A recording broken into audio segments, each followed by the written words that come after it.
I was gonna rip his heart out. I'm the best ever. I'm the most brutal and most vicious and most ruthless champion there's ever been. There's no one can stop me.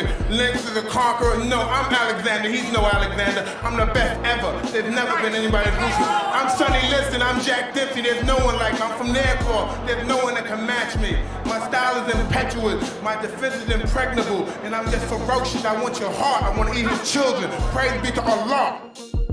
In the world of boxing, styles make fights.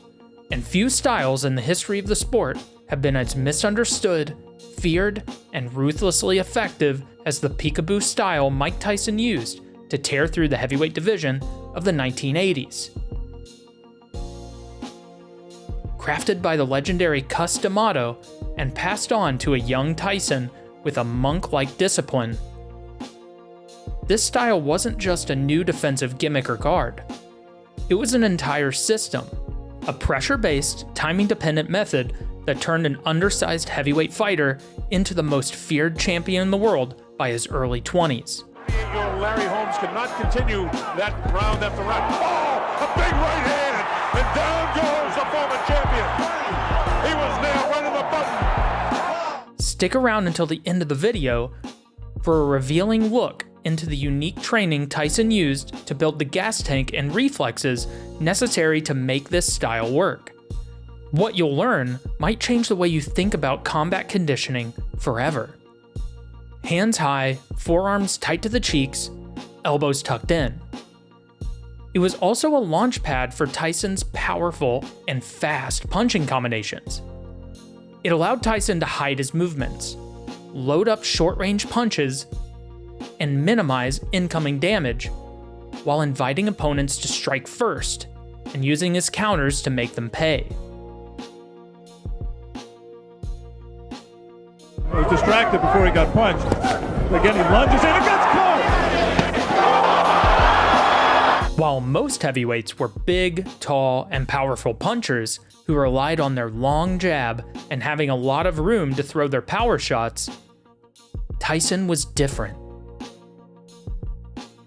It's my style. You make your own opening. You time things. Everything was set up. While others boxed to win rounds, Tyson boxed to break his opponents mentally and physically in the ring. He used his mentality, paired with his explosive style, to remove his opponents from consciousness as quickly as possible. The essence of Tyson's style was this core sequence: slip the jab, get inside, explode with a combination. Seems simple, but it felt impossible to solve to everybody who stood across from him in his prime.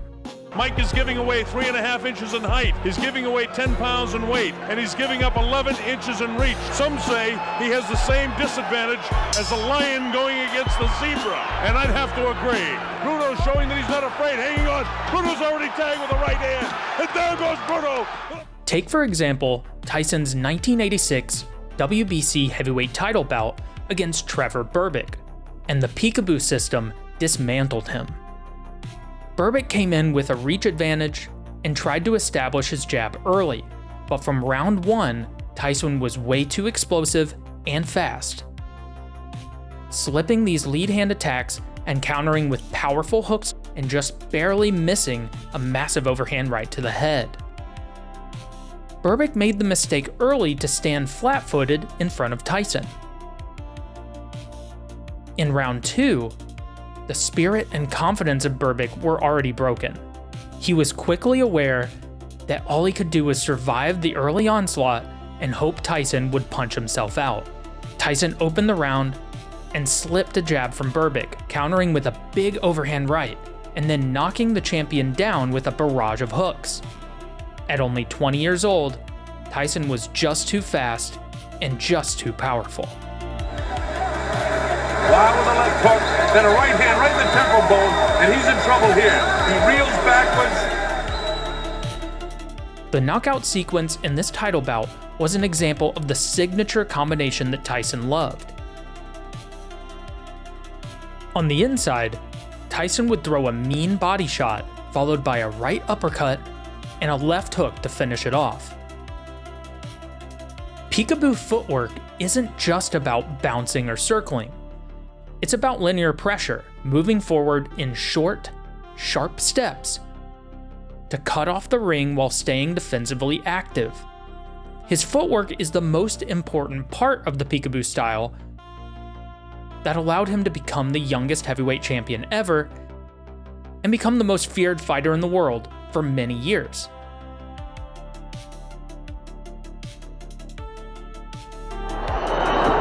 Uppercut, and Marvis is hurt. Razor is down. Joe Cortez moves in to have a look, and he's going to stop the fight. It worked because the short steps prevented Tyson from overcommitting, and it kept him balanced. Staying square with the bent knees made him hard to off-balance and allowed quick angle changes, and the ability to be powerful with both hands. And that signature rhythm kept his opponents guessing. This was Tyson's real gift: creating pressure without being reckless. Against bigger men like Frank Bruno, this skill set was everything. Bruno came into the fight bigger, stronger, and intent on clinching. But Tyson used the Peekaboo guard to slip under Bruno's reach, stay compact, and beat him on the inside. Tyson fired short uppercuts and hooks from tight angles. What made this even more effective was the way Tyson was constantly changing targets mid-combo. Body to head, left to right. Right hand lands. Tyson knows he's got him in big trouble. If he doesn't answer it, Richard Steele has moved in and has stopped the fight. Contrary to popular belief, Tyson wasn't just throwing haymakers. He was linking combinations together in a way that resembled chain wrestling in MMA. His style didn't depend on landing a single perfect punch. It created failure points. This is best seen in the sequence he's best known for. He'd draw a jab, slip inside, then fire a left hook, followed by a rattling right uppercut. I'm the master of the pinpoint. My shots are so accurate and so precise, but when they land, they're so precise, I just can't help who you are. You have to go down because there's a law when Mike Tyson hits. Another favorite combination Tyson threw a lot was a double right hand. He used this to KO Lorenzo Boyd. Tyson's athleticism was clearly a huge advantage in the Boyd fight. He shifted angles and jumped outside Boyd's shoulders so fast, it looked like Boyd couldn't see Tyson half the time. Against Holmes, Tyson was just as effective. Holmes had one of the best jabs in heavyweight history.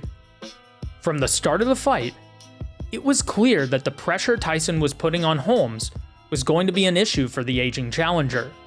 Holmes looked very defensive and almost fearful of Tyson from the start. One of the most impressive things about Tyson's Peekaboo guard was that no one movement lived in isolation. A slip could lead to a pivot, a bob under a hook became a setup for a body shot. Even when defending, Tyson was loading up for the next combination. This worked because his compact stance made him hard to hit cleanly.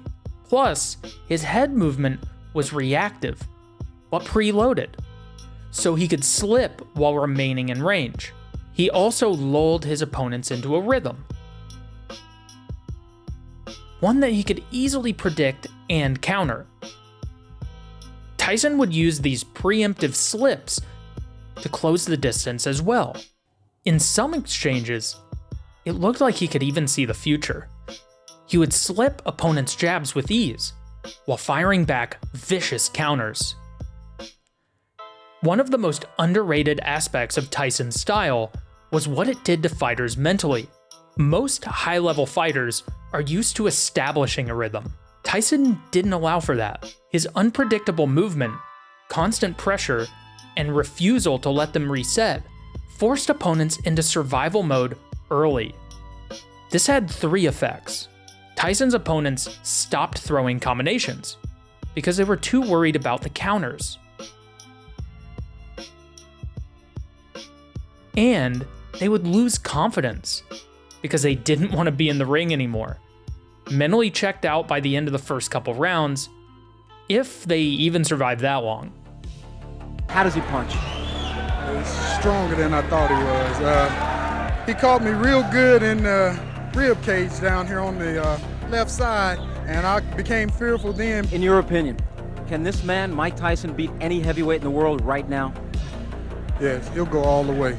When fighters start reacting instead of initiating, it's already too late, especially against a prime Mike Tyson. Iron Mike would dictate what happens the rest of the fight. Tyson's pressure would cause this kind of fear that was rare to see at the top of the heavyweight division. Later opponents, like Lennox Lewis, used reach, straight punches, and disciplined footwork to keep Tyson at bay. Without the same timing and defensive reflexes, the dangers of exchanging with Tyson in the pocket were no longer as severe. But in his prime, under Cus D'Amato's guidance and Rooney's coaching, Tyson was the most complete pressure fighter the heavyweight division has ever seen. His confidence, speed, power, and unique style made him a nightmare for even the best heavyweight boxers in the world to endure. Mike Tyson's dominance wasn't the result of raw aggression. It was a fully realized, technically demanding style that required hours of drilling, precise timing, and elite fight IQ. Tyson's peekaboo system was a masterpiece of controlled chaos, where every slip, punch, and pivot had purpose. It didn't just win him fights, it rewrote the book on how smaller heavyweights could dominate bigger men. And, before we go, here's the fact that we promised earlier. Tyson's head movement, explosive combinations, and 12-round pressure came from custom-built circuits by the Cuss man himself. Cus D'Amato's circuits mimicked the rhythm of a real fight. 30 to 60 second bursts of high-intensity punching, followed by 15 seconds of footwork or slipping drills. This training built anaerobic endurance and reflex conditioning, allowing Tyson to fight at full speed while his opponents gassed out under pressure. So, the next time you watch a highlight reel of Tyson slipping 5 punches and landing 3 of his own, remember, it wasn't just talent, it was a system. And that is the true power of the peekaboo style. From the Modern Martial Artist, this has been Coby McKinley, wishing you happy training.